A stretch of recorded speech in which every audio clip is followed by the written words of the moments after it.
इस अंगूठी को उतार दो प्लीज, बहुत गंदी लग रही है। सॉरी, पर ये अंगूठी मेरा सब कुछ है।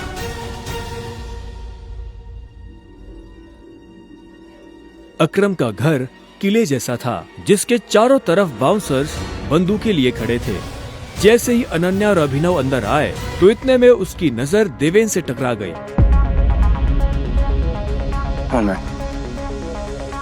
तू यहाँ क्या कर रहा है साले?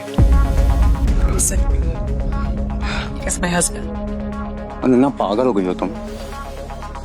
इस सड़क छाप में ऐसा क्या देख लिया किससे शादी कर ली? जुबान संभाल के बात कर। नहीं तो क्या कर लेगा तू? बोलना, क्या कर लेगा? देवेन भी तैश में आ गया। अभिनव उसके ऊपर हाथ उठाने ही वाला था। इतने में उन दोनों का झगड़ा देख पार्टी का ऑर्गेनाइजर अकरम वहाँ पहुँच चुका था। क्या हो रहा है यहाँ?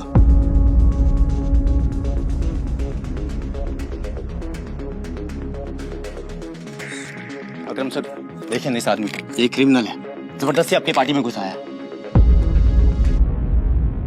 इधर आओ।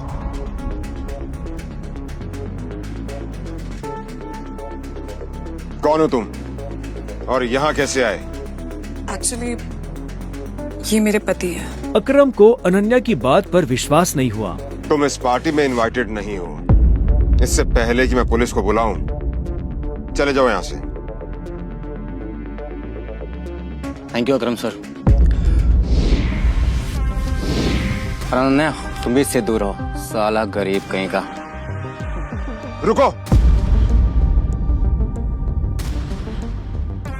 अकरम भागते हुए अभिनव के पास गया और उसकी अंगूठी को देखने लगा। मुझे तुमसे कुछ जरूरी बात करनी है, अकेले में। अच्छा, चलो।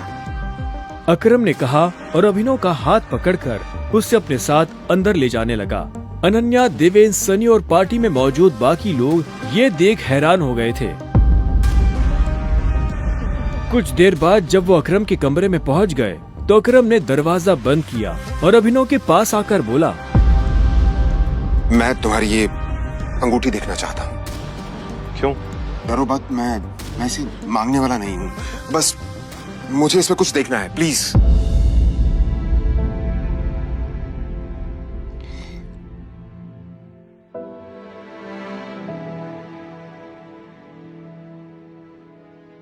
टाइगर?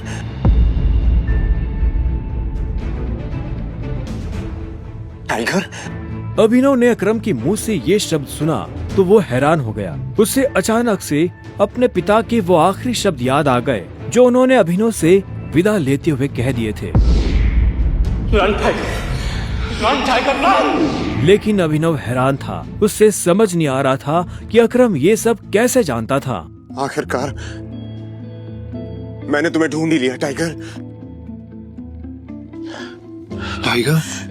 हाँ, पिछले 18 सालों से मैं तुम्हें ढूंढने की कोशिश कर रहा हूं। तुम हमारे टाइगर हो, हमारी हजारों करोड़ों की एम्पायर के वारिस, जिसे हम 3 दोस्तों ने मिलकर शुरू किया था। मैं, तुम्हारे पापा संजय गढ़वाल और राणा अग्निहोत्री। वो देखो। इतना कहते ही अकरम ने दीवार पर टंगी एक तस्वीर की तरफ इशारा कर दिया, जिसमें संजय, अकरम और राणा तीनों मौजूद थे। राणा को देख अभिनव को झटका लगा। उसकी आंखों के सामने वो सपना फिर से हरा हो गया जो वो हर सुबह देखकर उठता था। उस रात अभिनव के पिता को जिस आदमी ने गोली मारी थी वो राणा था। अभिनव की जिंदगी रातों रात पलट चुकी थी। उसके साथ जो हुआ उस पर उसे अभी तक यकीन नहीं हो रहा था। उसके हाथ में अपने पिता की तस्वीर थी, लेकिन उस तस्वीर में वो गुस्से से भरी निगाहों से राणा को देख रहा था। अगर उसका बस चलता तो वो अभी के अभी अपने पिता की मौत का बदला ले लेता। मैं तुमसे पूछना ही भूल गया, इतने सालों तक तुम थे कहाँ? कहाँ थे तुम? पापा के जाने के बाद मैं एक अनाथ आश्रम में पला बढ़ा। कई सालों के बाद वहां से निकला, काम करने लगा ताकि पढ़ाई के लिए पैसे जोड़ सकूं। लेकिन इस दौरान आप लोगों ने मुझे ढूंढा क्यों नहीं? टाइगर, ऐसा नहीं है कि मैंने तुम्हें ढूंढने की कोशिश नहीं की। जैसे कि मैंने तुम्हें बताया कि तुम्हारे पापा के जाने के बाद माफिया वर्ल्ड में अफरा तफरी मच गई थी।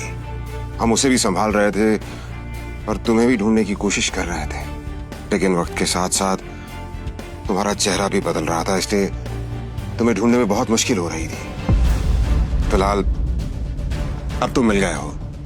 अब तुम्हें देखकर मोंटी और बाकी सब लोग बहुत खुश होंगे। मोंटी का नाम सुनते ही अभिनव को गुस्सा आ गया था।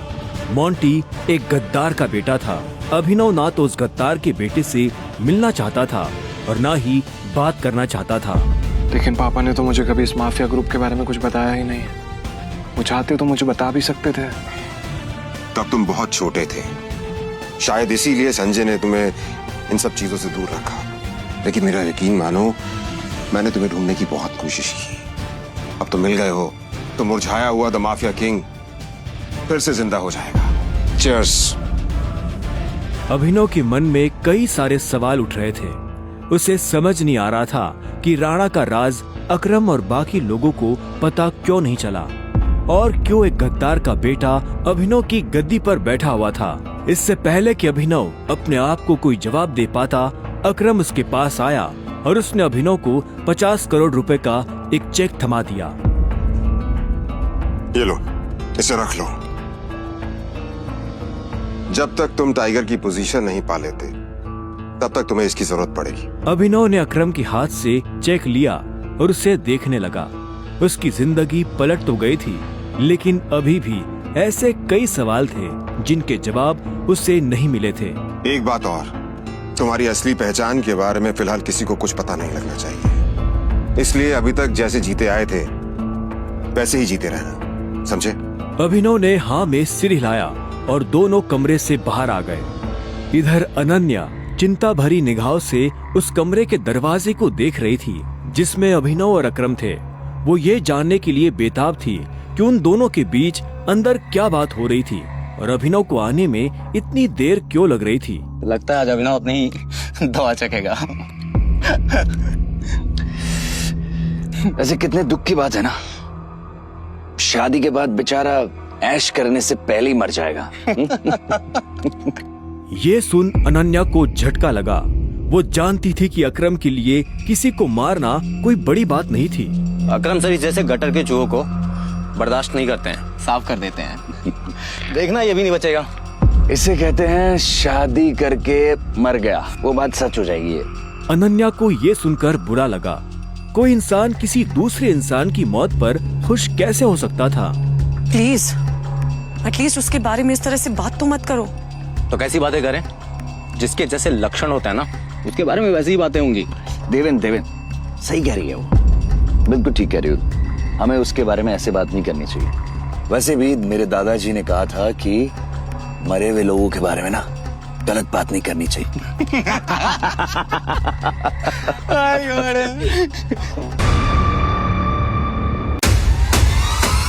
आगे की कहानी जानने के लिए नीचे दिए गए लिंक से डाउनलोड करें पॉकेट FM ऐप।